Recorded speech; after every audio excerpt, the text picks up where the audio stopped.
We're live. Okay, Cindy, you're on. Okay, we're live. Good evening, everybody. Welcome to our meeting this evening. We're going to go ahead and start today's meeting with the pledge and a prayer.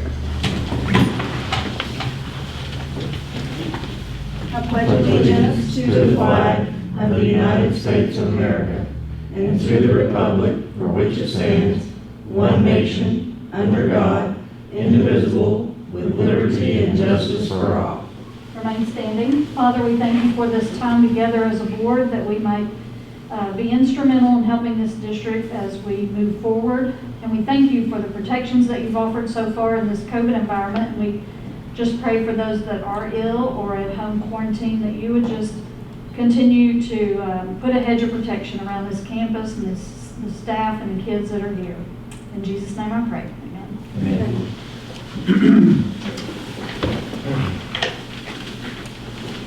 All right, so we're going to go ahead and start this evening with some awards and recognitions. We have someone to give some. We don't have any awards or recognition based on, we do, but we're not doing any of them here this evening. We may have to consider doing something virtual just because of the circumstances with COVID. So we do have that item in there, but nothing to present here this evening. So we'll move on to the next item. All right, thank you. You have what? You have. Well, I was going to do mine during my report. Okay. So I'll hold off. All right.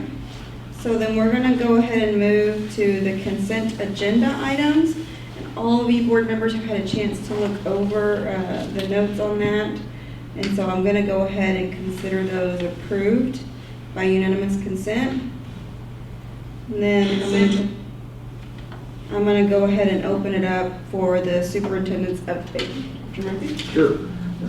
Had an opportunity to review the year-to-date summary along with revenues and expense. Is there any questions in that area? We'll allow that to come up. You can kind of see how revenue is trending at this point and year-to-date. Next item would be the board meeting coming up for December, because it is December the 21st. Recommend that the board alter that, move that meeting up one Monday. That would at least allow what employees need to attend the meeting to do that prior to the Christmas break. So that would be on December the 14th. Please kind of review in your mind calendars and see if December the 14th would be okay. We'd just be moving it up one Monday. Is there any concerns with that with anyone? No concerns. What kind of action do we need to do to move that? No action other than just notifying the public at this point that we'd be moving that meeting up 1 week based on where it falls in the calendar. Reminder to anyone listening, we typically hold the board meetings the third Monday. Dana? I was just going to say, we will also be doing the boards, because it's superintendent evaluation time. So on that night, be prepared. I'll get in touch with everybody later, but be prepared to stay after the meeting for an executive session for the board's portion of the superintendent evaluation. Dr. Murphy will not be in there with us, but we will be reviewing those things after the meeting that night. Okay. Okay, so we'll plan on that for December. The next item is just, the athletic event operational standards for the winter. We're a little bit challenged moving into the winter based on the lack of overall seating, moving indoors. So we've been selling these vouchers in advance at the door. I just want to thank the community at large for understanding limited seating and their patience, and we're trying to stream all of those home games that we have, and there will be some real challenges for people actually attending and seeing the away games. We did make a point to at least provide through the coaches, 2 vouchers per individual student athlete, and those vouchers that were not utilized could be turned back in, and so we're disseminating those through the coach so that we at least get those individuals who do want to attend And then keep in mind, when we are on the road, each road facility is different, and so we may face additional challenges there in terms of how many actual vouchers would be available to hand out. But we do think that we can at least get majority, and if not all, of our parents to be able to attend both home and away games. Is kind of the intention. And of course, allow our community to attend as well. But we are streaming those games as well for people who can't get a voucher and would like to watch some of them. And that's free of charge. Anything that you can think of based on our discussion there. The vouchers are picked up out of the district office. That is the location for anyone who wants to pick up a voucher ticket. Those are picked up without paying any money because we just recently had to cancel the Harmony Grove game, both home and away, based on a COVID event. And so we don't want to exchange the money until you actually attend the game. So you would pick up a voucher that gives you access to the game. When you get to the game, you show the voucher, you pay the money, and you're in the game. So that's what that process looks like. And as board members, you need to be aware of it because you may get questions in that regard. Yeah, can you state, I know it may be resolved now, but there was some issues with the first day of distributing those. There were several community members here because a time was given to get them, and then as they were here at that time, they were told they were gone. Right. So I'm just saying that that was out there, so we need to do a good job of communicating what time somebody actually needs to be here to get those vouchers. Sure. Right, so the first morning, we had people waiting Right. at 7:30, and we had said the time was 8:15, and we let them in shortly after 7:30 when we got here. And they were waiting outside the door in line. And when we ran out of vouchers, we realized that that could be a problem. So now we do not distribute vouchers out of this door until 8:15 the day before the game day. So I figured that was the case. I just thought we might ought to. that being said, if you're not here in line on a limited ticket day, if there are multiple teams playing, if there are 4 home teams playing, that's and 4 visiting teams coming, then those visiting teams we have to allot tickets to those visiting team players who are not on the court at the time of their game. So 45, if you have 4 teams coming, 45 seats are taken up by the visiting players. So if you want a ticket, you need to get here before 8:15 And wait in line. and wait in line. Or just wait outside the door in line, and then we'll start the distribution. So Yeah. we're no longer distributing any tickets until 8:15, but we couldn't prevent someone from coming up here and waiting at the door at 7 o'clock. Right. So that they would ensure that they were in line Yeah. to get the first 8:15 voucher. Right. But it was an error on our part to begin giving them out early, but the line would have consumed them all before 8:15. I figured that, yeah. Okay. Good point. Let me ask another question on Uh-huh. that. It's just things that we hear. So 4 game ball night, or 4, game nights, which are, common. Obviously you have 2 junior high games and parents are gonna leave. Now, Mark had stated to me that we were trying to do a pretty good job of somehow keeping up with, yes, people left, so now we have a seat available. Are we thinking of developing any procedure to ensure that, or because that's, if somebody comes at 4 o'clock for junior girls and you've got a senior high person that doesn't have a voucher, yet they leave, then we technically have seats. Right. And I think where that ended up is that would be too difficult to monitor. What they're trying to Based on the length of do time. is to have the folks make arrangements either through Facebook or just standing out front. And when somebody comes out, if they're not coming back and they've got their vouchers and they'll give them to you, then Okay. Now, that was my main thing, is it's a thing that we will allow. It We is. are going to let somebody be at Right. the door and somebody leaves and say, Yeah. hey, take my seat. Yeah. So, okay. Based on showing evidence of the voucher. Right, right. But here again. but we're not managing that. Right. Right. We're letting them manage Right. that. Which I'm sure they can all handle, Yeah. just as long as we're allowing it, yeah. Right, but still yet understanding that, it's gonna be very difficult in terms of space, based on the number of seats, and I would love to let every person in that wants to come to the Oh, yeah. game, that the current restrictions just are not allowing us to do that. But I make a good point, if someone exits with a voucher and they give it to someone else, and that person wants to pay $5 to come in, then I don't foresee there being a concern in that. But we That's- just felt that's like what as a they're- district, as an athletic department, trying to figure out how to man that would be unrealistic. Well, I think people are probably trying to do that on their Yeah, own, and that's, as long as it's a thing that Yeah, we're we're, okay with. Mark's encouraging that. Okay. Yeah. It's just not something that we Right. can handle. Now, saying that, Pee Wee, if you have a Pee Wee player, they're clearing clearing the gym Gym. in between every game. So Pee Wee games will start at 9 o'clock on Saturday morning, and we'll very well likely be playing Pee Wee ball still at 5 o'clock on a Saturday afternoon.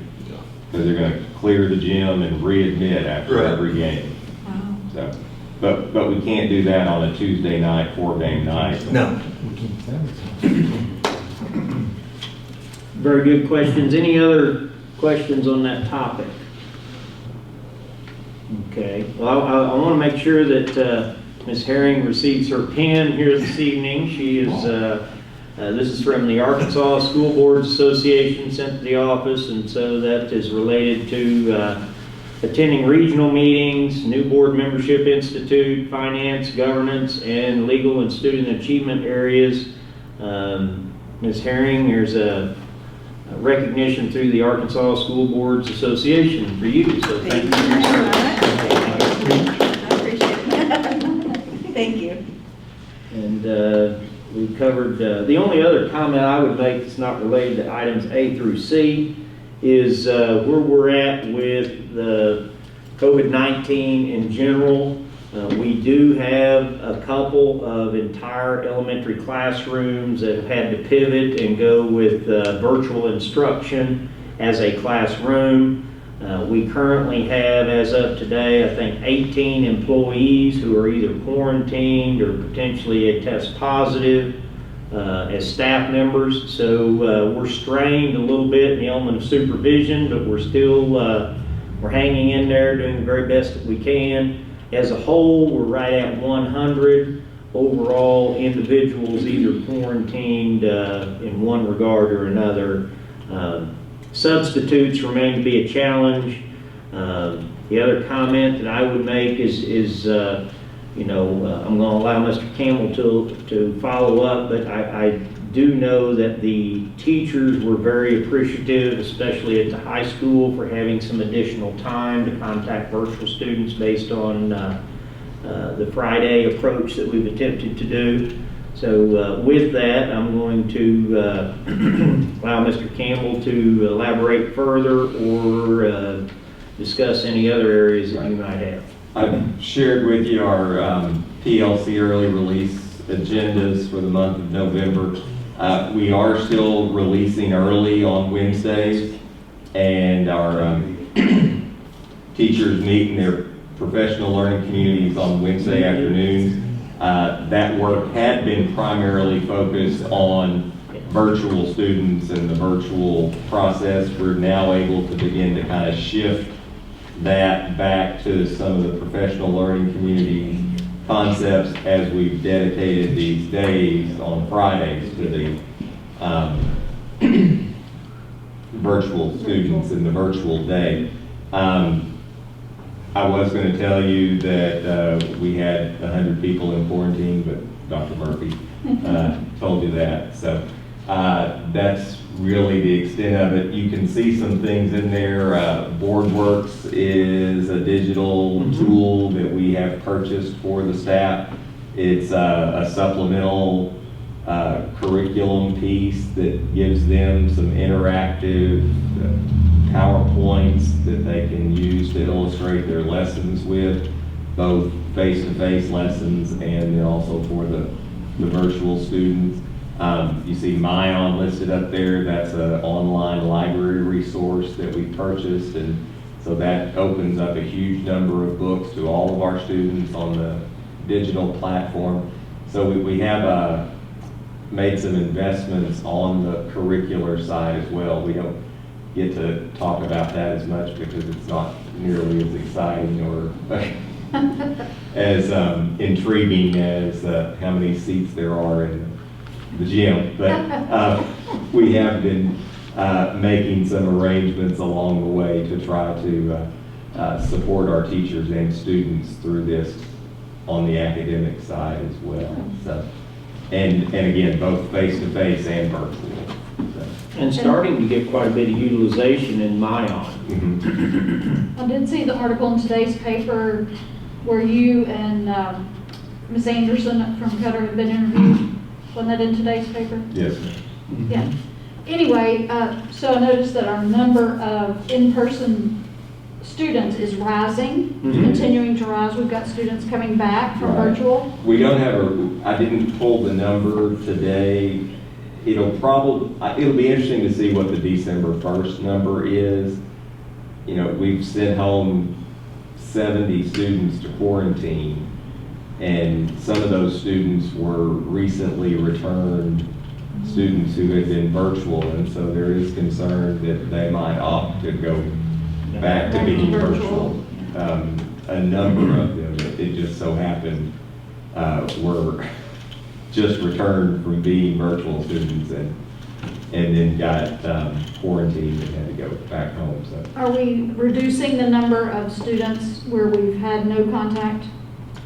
Or is We that are- staying about the same? I don't have a real good feel for that, but I know that one of the things that's happening with our virtual Fridays is that some of our administrators are going out into the homes of those folks that have been, the term they're using is ghosting us.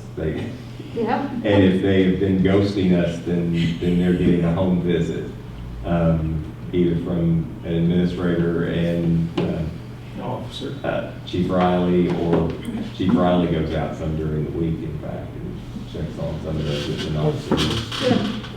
They are on our roster, but they're not engaging in our work.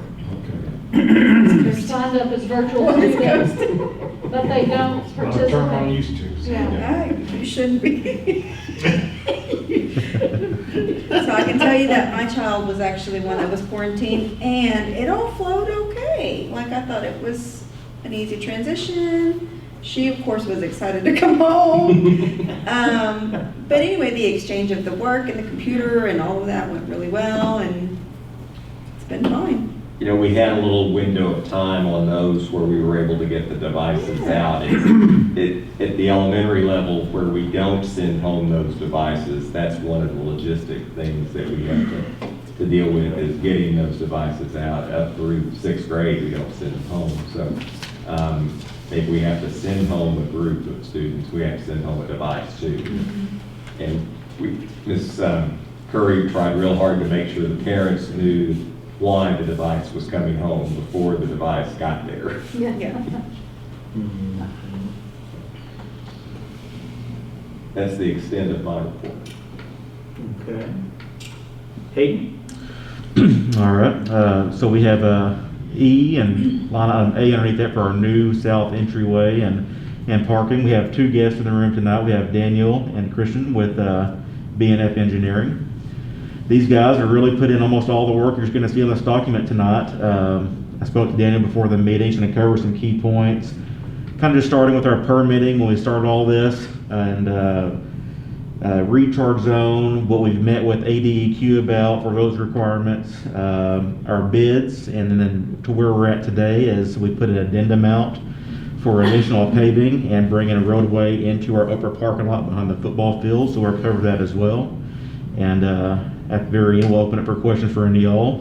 And Daniel, we'll take the first slide. Mr. Campbell, if you want to slide on down, and we'll kind of go through this document. This is what was sent out to our bidders. Well, thank you all for having us tonight. So this has been really probably, Keep scrolling. you There you know, go. this is our survey here. If you'll stop there, Mr. Campbell. So, you know, we've been working through this with Arkansas Department of Transportation, probably dating back to about this time last year. Hit that plus button. And so, you know, at that point, we started this whole thing. I think we may have surveyed this early this year, but this line right here, so get you oriented. Here's the highway. The administrative entrance is right here, these two lines. And then here is the drive up the hill to the old house place that sits right here. Okay. Your football field's up here. This area is the gravel parking on the south side of the football field. Agri building right here, you drive up the gate, come through the gate, you drive up the hill here, and then you're in this is kind of your existing gravel area right here. And so this line represents what RDOT's right-of-way was initially when they purchased it from the previous landowner here. And so that's kind of when we started this whole process of every line here is a contour line, and so each of those is a foot vertically. And so you can see we're pretty high in relation to the highway. And so what we're going to do is we're going to cut this down. And the new right-of-way line, it kind of gets lost there. We'll see it a little bit more on the next sheet. But our changes here pull that right-of-way line back to down here. And so after this is done and some back and forth with RDOT, ultimately the end goal would be that the school would own this, would have this back from RDOT once we move all this earth. And so, like I said, that's kind of started, you know, really about a year ago, trying to get our drawings and planing coordinated with RDOT.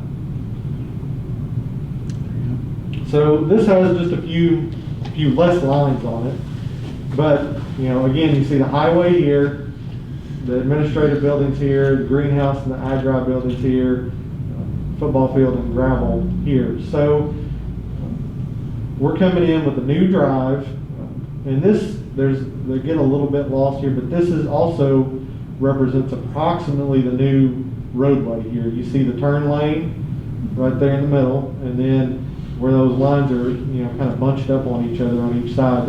That's about your your new curb lines there. And so here we have our new drive, and we have an in to go up the hill, and then when you get down here, we also have a left out and a right out.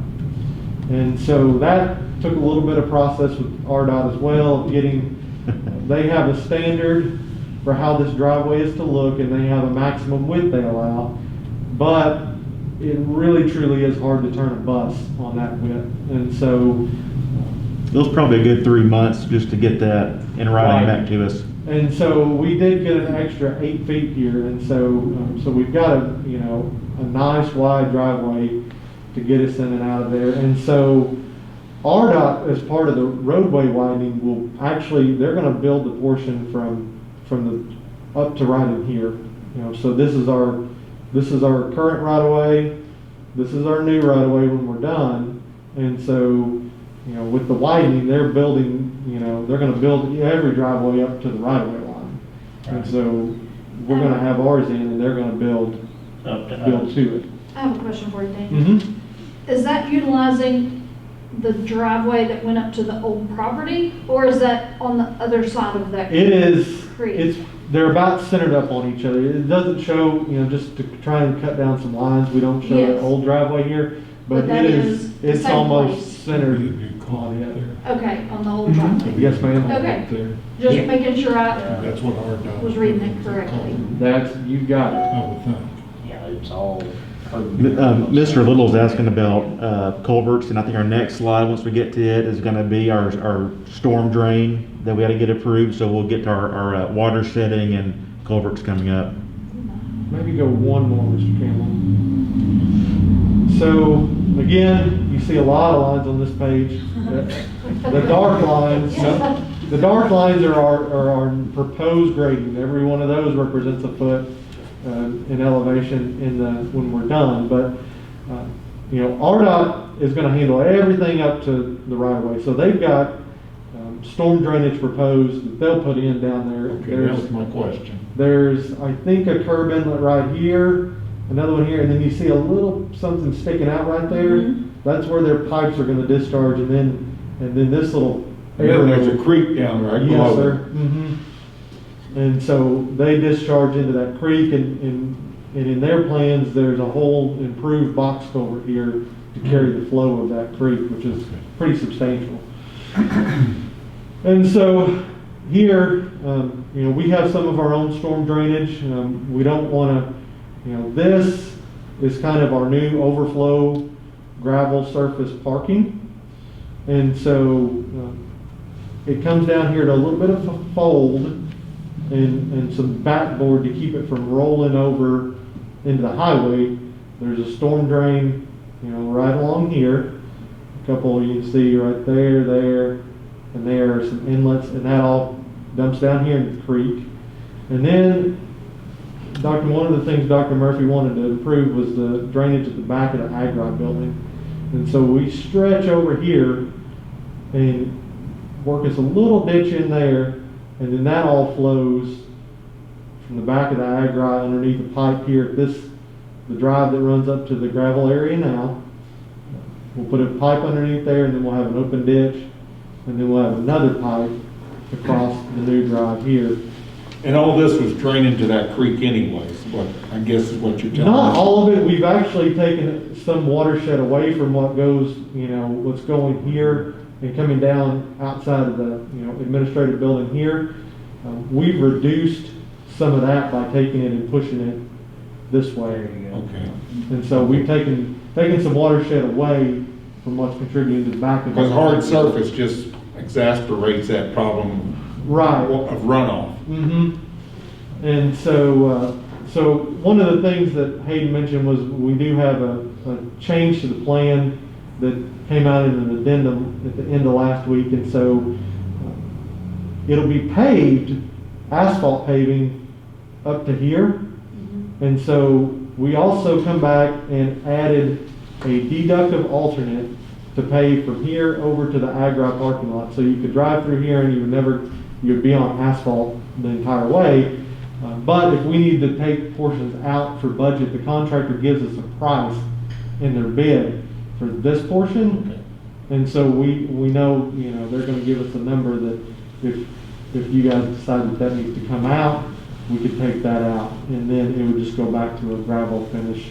Similar to the overflow parking, similar to what's up here behind the football field, and that's what'll be on this entire road around. The other thing that changed in this addendum is a circular flow, so you can access this gravel area pretty much right there. And so you can come in and you have a connection that's not shown on this plan between those 2 points. So those buses that possibly would enter and be parking and visitor parking could drive the chat lot up to the area and then enter from the top and then exit back out, back down the drive.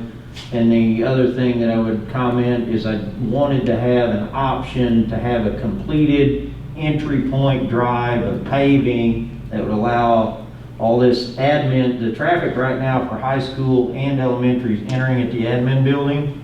If they enter at this new point of entry, could we put them on pavement around by the Agri building and have a finished product with a chat lot versus having a paved egress point, but having chat going towards the ag building. So we wanted to find out what that number would cost to allow for the roadway to be complete so that you could drive through the entry point and be able to access the Agri and enter onto the campus and be on the pavement the entire time. This section here, there's no addendum going up. This is slated to be chat. And we just wanted And you we're guys to ask expanding that questions. parking area behind the football field?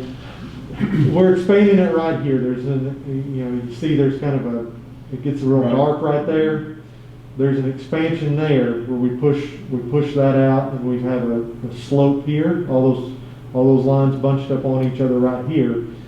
And so that gets expanded here, and then you've got a connecting drive right there, but that would not be gravel within this scope. Okay. It could be eventually with some grading, but it's a little bit steep. I was gonna say, that's pretty steep right there where it Right. falls off, isn't Mhm.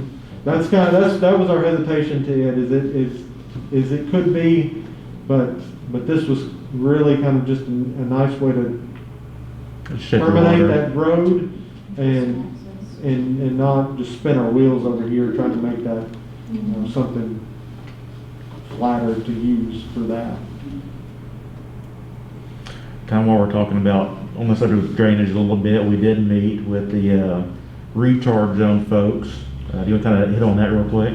So, yeah, so the, beyond. Go back up, Mr. Kimball. So we had a Microsoft Teams meeting with us and Dr. National Murphy and Park. Hayden with the National Park Service, and they rely heavily on the geological survey to guide them on the recharge zone of the hot springs. And so it's beyond our sheet here, but that's what we wanted to vet out with those folks initially is in the long term, where is that when we're looking at developing other areas of the campus, but also in the short term here, are we okay with this project? And so we have achieved that, but this project is beyond the recharge zone. We're exchanging data back and forth with them to get where we could say on a map, here it is. But generally, I don't even think the contour shows up on here, but it's at approximately contour 560. And so anything below that, once the rainfall hits, it doesn't have enough elevation to get to the, so anything 560 and above, it has enough, hydraulic to make it through and ultimately out where it needs to be. So that's how they define the recharge zone. But that's more up in the area behind the press box. And So that's not an area we're gonna concern ourselves with For right this now? project, no. Okay. But we did want to engage with them on the potential of developing the property, understand what inherent challenges we might face in a partnership with them. It did not, in the conversations that we held, it appeared that we could do work up there, and they were very appreciative of us kind of extending a hand to them on the front end, well in advance of any potential construction, because we definitely would be a couple of years out minimum and could be much longer than that. But owning the property, we have to know whether we can develop it, to what degree, and what constraints we might face in that regard. Do you want to elaborate? We spent probably an hour with them in that meeting. Your takeaway and conversations, trying to recapture some of that runoff, and the steepness and severity of the slope, because that property is very steep in that area. Anything you'd want to add to that? I would agree with, I felt like it was a good conversation we had with them, and they were definitely appreciative to reach out early and establish what, could and couldn't be done. Mm-hmm. But I would say so. I mean, there's definitely some measures that we can take, limiting impervious areas above that, so that could be a kind of a big picture master planning thing of looking at projects back there that, maybe not a big building or not a big parking lot, but, impervious things help that. Because then, even if we are working above contour 560, we're still allowing it to, rainwater to enter the ground. Right. And so limiting impervious surfaces and truly, yes, I mean, it's steep. And so it does recharge, but what hits there and recharges now, you're getting some initial runoff before it has time to even soak in, just as steep as it is. And so going back there and making it flatter, for something, you know, a school use, we probably are actually helping the recharge Right. zone on that front, so. But, yeah, we've had some, you know, subsequent back and forth with them of, we've given them some of our data and you know, and so, you know, we have an actual survey where a surveyor went out here and, you know, we've got a lot of this down.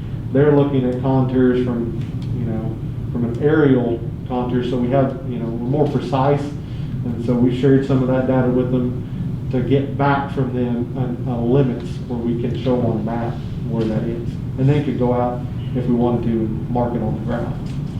So, But in clarity's sake, this entire project currently out for bid is exclusionary from the recharge zone based on the elevation point of the entire surface. yes, sir.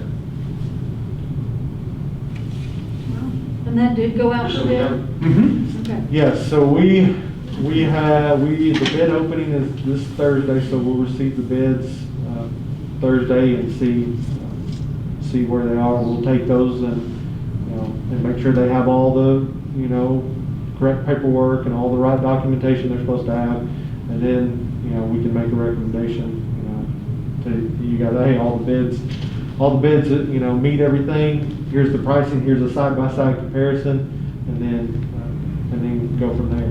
How many bids do you anticipate receiving? We have, I believe, last I checked, we had 4 plan holders. So that's not a guarantee of I bids. understand. They'll look at it and decide if it's in there. Right, but Scope we have of work. had at least 4 people, you know, 4 contractors. They got the documents and told us, hey, we have them, and we want to receive any addenda, so. And so kind of where we will be with this process is we'll open, review, then he will take the necessary time to vet, make sure they're meeting all specifications, and then we'll come back to the board in December with a recommendation. Look forward to that. Yeah. And beyond that, we have one of the things Hayden mentioned was we do have an ADQ permit that, you know, for ground disturbance over 5 acres, you have to have a permit from ADQ, so that's in the works. Whenever things do come to be and we have a contractor, that permit's in hand where they can get started. Do you anticipate any problems getting that permit? No, Okay. no, it's a pretty It's routine. pretty standard? Mhm. Okay. Thank you. Any other questions? Okay, you want to kind of shift and give them an update? If there's no other questions on the bidding process, and parking lot expansion, entry point, on this new south entry point, can you elaborate a little bit on the health clinic, Sure. Cobra Health Center, and see if you can share with us an update? Yeah, so we're in a really good spot over there at the health clinic, and I think we're going to call it the Cobra Health Center is what we decided on today. I'm going to get that lettering ordered this week, but pretty much everything inside's been renovated. It was initially a single wide modular home, and it's been retrofitted where we have 8 not really cubicles, but offices, and 4 of those we've converted into exam rooms. So we have fully functioning, plumbing is in there, all of our HVAC is completed, painting is going on right now. We did LVP flooring in that space, about 1,600 square feet. One of our highest priorities was indoor air quality. So every room and exam room has a return and a vent in there, so we make sure we're maximizing on our MERV 13 filtration that we have going on in that space. Wi-Fi's up and running, fiber's been terminated. John brought the computers in today, phones are up and running. So we're really hoping by this Wednesday, painters are out, and then we start setting in furniture and things like that. We will be painting the outside of the building. They're going to come this weekend, unless we have some strong winds like we've had this past. So they're going to be spraying the outside of the modular, and we also will be doing exterior awning coming out 12 foot by 40 foot. So parking lot has been resprayed, crack sealed, resprayed, and striped. Added 2 additional handicap parking spots. Did all new bump stops there as well. I think that's pretty much about it. Access control's on, so that's in a good spot. Awnings would be over Thanksgiving, we're thinking. because We're thinking moving about unit with the K1 building as well? Yes, sir. I just talked to Danny with Hot Springs Awning this afternoon. He says his materials arrive tomorrow for the K1 awning, and that plans to be installed during Thanksgiving break. He would love for the rest of the order to come in for the health clinic between now and the end of this week, so you can target that Thanksgiving timeframe for both awnings. And a general statement, we're within, our original budget allowed for us to spend up to 55,000 on the cost of the renovation, and we're nearing that at this point in time. We are. Yeah, we're pretty close. We're sitting around 48 right now. You've been busy, Hayden. We've been busy. Once we get it finished up, would want to encourage each of you to take an opportunity to come over and look at the facility. I think you will be very impressed with the appearance and the quality and the presentation it'll have for our community, and look forward to providing services to the community. That's awesome. Yeah, very good. Good job, Hayden, Thank you. on both projects. Y'all don't have to stay if you don't want to. You're more welcome to leave. Appreciate it, Thank you guys. very much. Thank you Thank you guys so so much. Very good. Those are some good things going on. Lots of stuff Yes. going on, Hayden. Yes. That got you busy over here. We are busy. Okay, anybody sign up for public comment? No public comment, so we're gonna go ahead and move on to network infrastructure upgrade. And there's a document in there. You wanna go ahead and make a motion? No. Motion to approve the network infrastructure upgrade E-rate quote in the amount of $105,157.01. Okay, and so board members, there is a document in there. Can we get a Wanna little go over? explanation? Yeah. Sure. over. So this is E-rate funds, and this will be the first time in 5 years that we've utilized our E-rate funds. Back 5 years ago, we got a new allotment of 100, John's in there, I think we're at 182,000 got allotted to us. And back 5 years ago, we chose to replace all of our wireless in all of our classrooms, this building here, all buildings on campus got new wireless. So now we're at 5 years down the road, we have new funds. We are proposing all new back-end switch replacing. If you just scroll down real quick, Mr. Campbell, I'll show you that very bottom number. Keep on there, right there. So USAC or E-rate, their commitment to this project is $80,530. We have to commit $24,626 for this. So everything on a network, we run a 10 gig network here on our campus. We've been pretty well known for one of the strongest and best networks in really in the state. John and myself have received phone calls from Springdale, Rogers folks, just wondering what we're doing down here. So last time we replaced our equipment was over 10 years ago. So this equipment is a very good investment for 10 to 12 years. What a switch does, the switch runs our telephone system, our intercoms, our internet, what you're seeing here on the TV. Anything that goes through an internet circuit goes through a switch. So we're replacing every switch in every building. Some buildings have more than one switch. That's what this is. And I can take any questions if you have some. And so when did you say was the last time that this was Last done? time we used this was 5 years ago. 5 years ago. And we've had the last 5 years to evaluate what we need. The first year we looked into this, we weren't really ready to make the commitment to move the switches. We did not know where our VoIP structure was going. We did the new phone system, which now phone systems are not eligible for E-rate. Fax lines aren't eligible for E-rate. Your mobile phones are not eligible now. Your website's not eligible. So in the last 5 years, things have really shifted. So we kind of just waited. This is the last year to really make a decision on what we need. So this is where we're at today. And so how long is the process to do the switch, to switch it up? Is it This an would definitely overnight be, thing, if we order this now, just turnaround time, this is going to be a summer install. or- Oh, okay, so it's not Will like we a quick install it switch. ourselves, or will we hire someone to install? We will install this ourselves. Okay. Yeah. And our out-of-pocket will be $24,626. Correct. That is your motion. That's great. Yeah, That'll that's strengthen really our good. backbone. Yes, it will. Mhm. Yeah, we're pretty excited about an opportunity to go back and look at the infrastructure. We spent quite a bit of conversations and time kind of taking that E-rate funds 4 years ago, just kind of really honing in on wireless connectivity and how far we can spread out those E-rate funds. And really, this is a major investment, but yet it's very timely at this point in time in terms of poising us for the future and using future technologies. What I'm hearing is E-rate's been reshaped in the last 5 years. Yes. Definitely. And so you're restricted in your use. This is about all we can use it for is the infrastructure. We can use it for infrastructure or any cable pulling. That'd be a category 2 fund. So cable pulling, like your network drops you have along your walls, drops your wireless access points. All of our buildings have the latest So Cat access 6A. points, wireless infrastructure, but where we used to be able to pick up telephones. Right, you cannot now. Yeah, Right. okay. All right, thanks Hayden. Welcome. So the motion is to approve the network infrastructure upgrade E-rate quote in the amount of $105,157.01. All in favor say aye. Aye.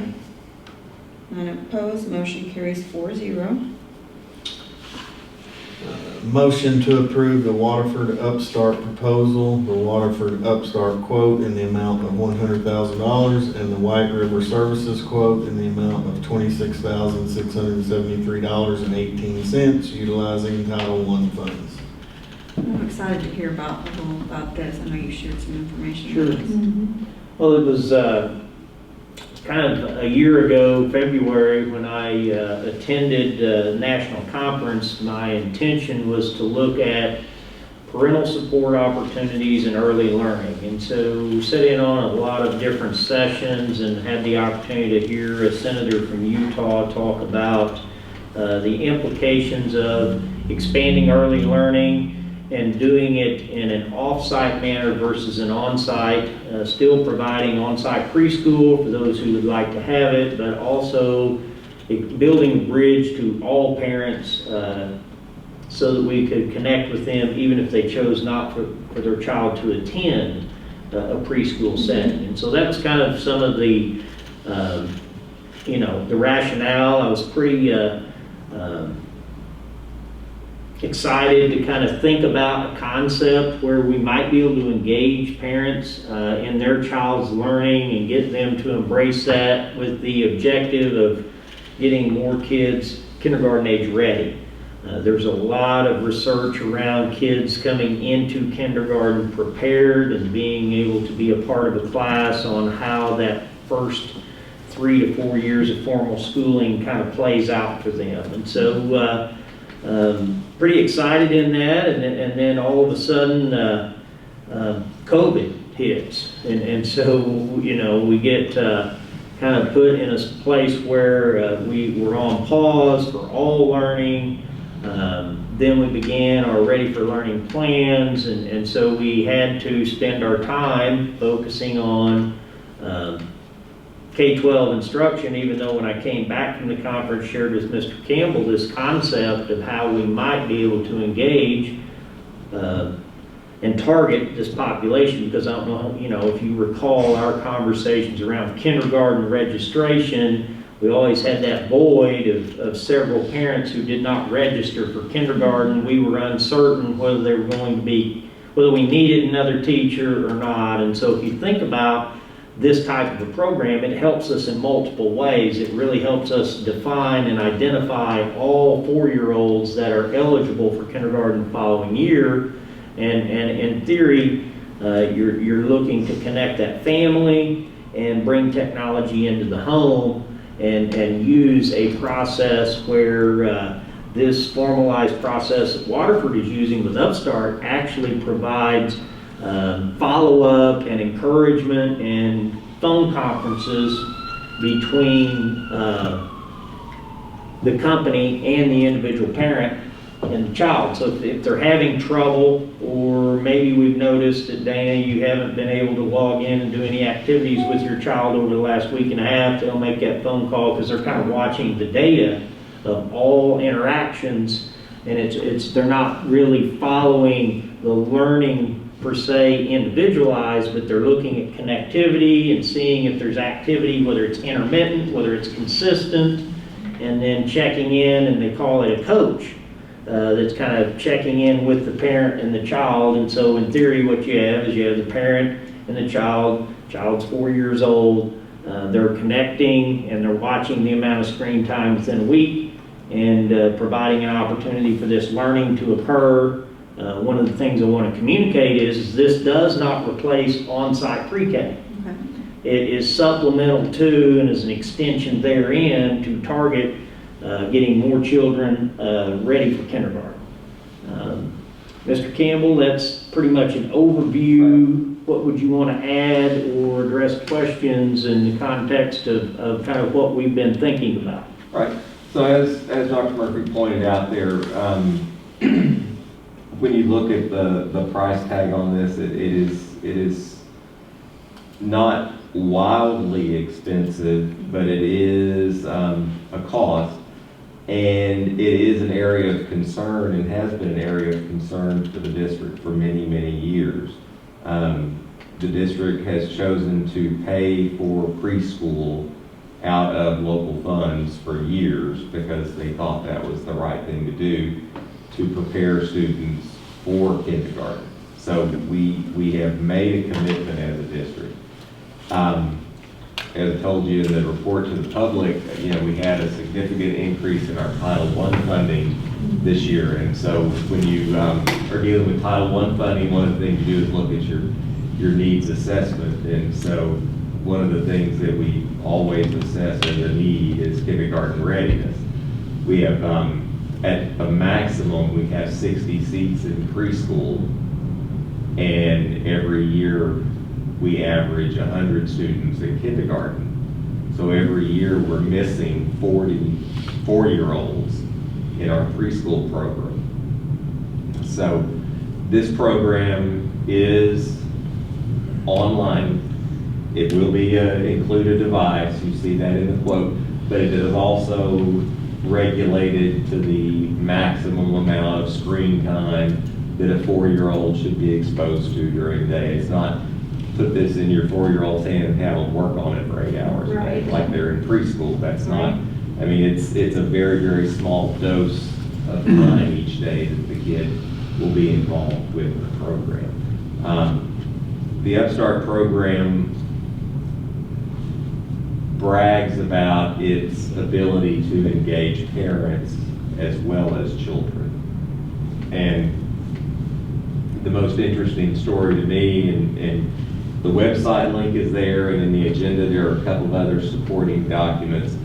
And one of those supporting documents is a map of the United States and all the states where they are involved. And when you look at it, the most interesting thing to me when you look at that map, and I know it's sideways, but right here, this NN is the Navajo Nation. And so they're heavily involved with this program in that Navajo Nation to begin to prepare those 4-year-olds for kindergarten. And so that was kind of an interesting perspective to me.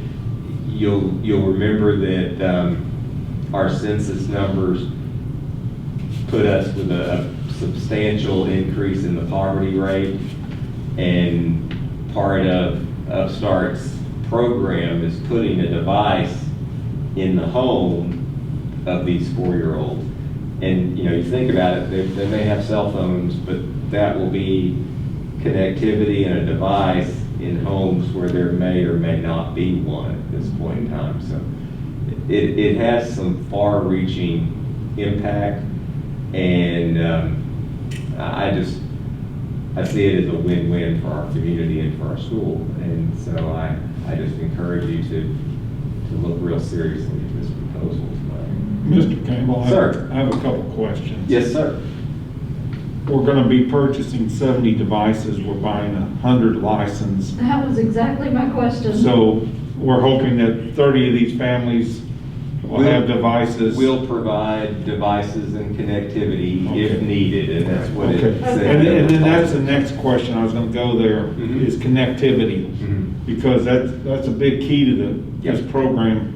If there's no internet service, are we gonna work with them and try to Yes, get sir. connectivity into that home? So Yes, what, sir. what you're approving is allowing for us to go out and find these children, and so what you're approving is we're going to put a device and connectivity into the home, if needed. So, Okay. you know, and so we're planning to put a device, but if they have good connectivity, we're not gonna place connectivity. Right, I understand. So that will be dependent, but we did want to put ourselves in a position to go forth and implement the program to what probably we view as full capacity, knowing full well that if we go January to, and that's our intention, is we're gonna enter into the program in January, Upstart thinks they can get the full 9 months and take them all the way back to the end of July.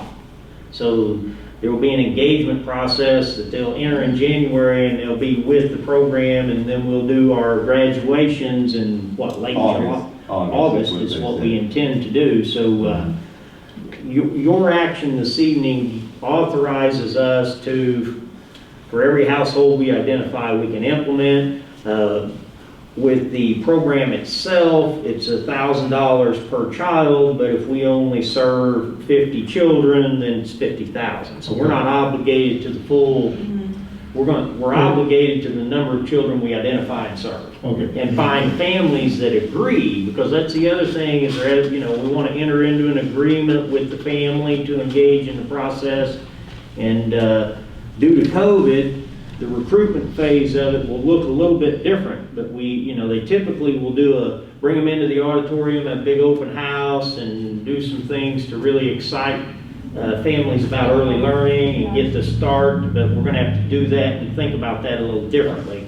We, even in our 60 student capacity in preschool now, we're not anywhere near that Right. this year. So even going out and finding the usual 60 Yeah. and even, or 70 that we would have with a 10 on a waiting list, which is usually where we would be. Locating those will be a big piece of it right off the bat. So So what's the plan for locating them? Like, how would you find, so this is gonna start next year, January, or it's next 2021? Correct. 2021. With the Yeah, current we'll- fourth graders, the current Sure. 4-year-olds that are in school Mhm. now? Yeah. Okay. And we know some that were going to come and then didn't come because we couldn't transport them on the bus. Or they weren't confident that school would remain open, and so they didn't want to give up their daycare spot. So that's a start. So that's a start, and then it'll be word of mouth. Put it on And Facebook, And what on we've social got going on media. here tonight with Facebook Live, but one of my Yeah. questions is, who is going to, I love this idea, Mhm.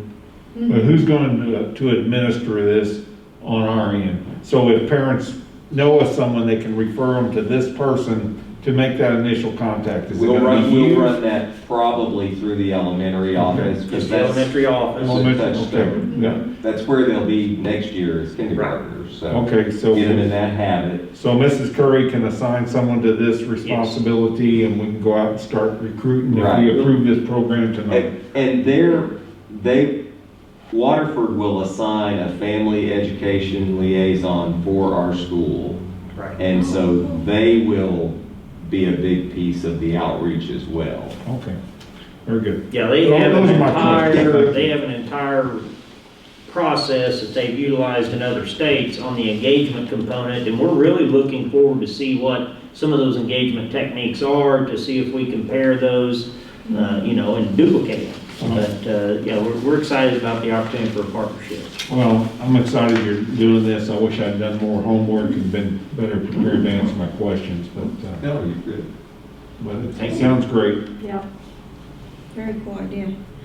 So the motion is to approve Waterford Upstart proposal, the Waterford Upstart quote in the amount of $100,000 and the White River Services quote in the amount of $26,673.18, utilizing Title I funds. All in favor say aye. Aye. Unopposed, motion carries 4-0. Thank you. Very good. Motion to approve the staff community health and wellness program proposal to add health and wellness program coordinator to the extra pay schedule and to approve the utilization of RMAC funds for the program.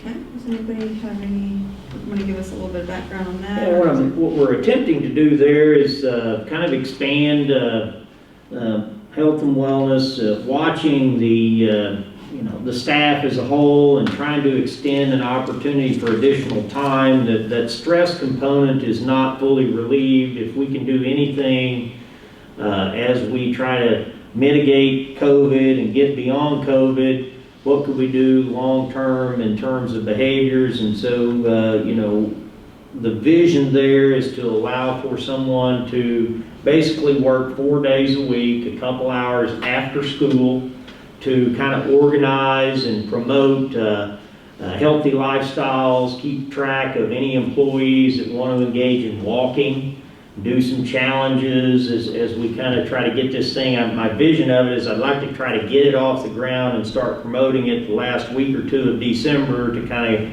kick-start it into that new year and kind of try to get employees to engage in walking. We want to purchase some exercise, stretch bands, anything. I've kind of talked to our coaches, what could we do to expand our current in-school programming for fitness? And we don't have a lot of the agility, the bands, and some things there. And so this could be used after school. It could be used during the school day with our students, and it could also be used by our community, depending on number of COVID cases as we move into the spring. If we can kind of get a hold of expand opportunities for people to be on campus, we would want our community to become a part of that. I have talked to Hayden about taking the current fitness center in its current state and getting a proposal together, possibly in the summer, to condition that space so that we could utilize it more on a year-round basis. Talking about the weight room? Yes, the weight room. I love this idea, by the Yeah, way. I do too. Love it. So Yeah. just really trying to think about how we bridge to the community, because, and with that, if we can build a solid proposal, might use a portion of, maybe reallocate a portion of the RMAC funds to assist in the track expenditure versus just fully utilizing our building fund for that expenditure. So I think development of a proposal, action by the board, indicating that we're serious about trying to engage our community and our staff in a health and wellness program gives us the latitude to use discretionary funds to promote health, and I think long-term, hopefully help our staff. That's the intentionality behind this is, because individuals that, it helps all the way around, including the mental state, dealing with the stress associated with this. So we're wanting to put this out and see who might be interested, and then get someone signed up and then get started with the promotion of it and see if we can, just get a larger group of people interested in doing this. I've talked to Hayden about making sure that we can, we're going to possibly have some construction going on, but on our campus, if you go the south entrance, up the backside, go over the mountain by the water tower, back down and up by the tennis courts, you could very easily walk a mile on our campus with just making little loops. So we're looking at different things that we can do to kind of expand a walking trail at some point to maybe get us to where we could cut through and go from up on the mountain back down to the tennis courts to expand a circle. So all of that, I've been talking to the chamber. We know that there's bicycle path that's going to be, or bicycle egress that's coming with the new roadway, and so I'm kind of having some conversations there to see if they would want to be in partnership, kind of make a little, allow them to bike out, make a circle around the campus and head back to town. So, Interesting. I think that's a great idea. so anyway, I just wanted to bring that before you this evening so we can kind of get that started as we start into the new year. Very nice. I think that now more than ever, work-life balance is a big deal, so I think that the staff could really benefit from that. So, Motion to approve staff community health and wellness program proposal to add health and wellness program coordinator to the extra pay schedule and to approve the utilization of RMAC funds for the program. All in favor say aye. Aye. Motion carries 4-0. I just want to add on that, we didn't talk much about cost. We're really not looking at any more than a total of possibly $10,000 in our investment, if you read the information there. So I appreciate the board and supporting that process to support our staff. Yeah, the $30 an hour is our Yes. standard rate on Yes. hourly work, and this wouldn't be a hire that would have to come back before you. This would just be additional work that somebody Just like would a be face, assigned to. right. It'd be- I should have asked about that. I saw the $13.45 in benefits, so I didn't Right. know if it would be a new That's hire. the taxes Just, that gotcha. we would have to pay on Gotcha, that amount of yeah. money. Yep. All right, we are adjourned, guys.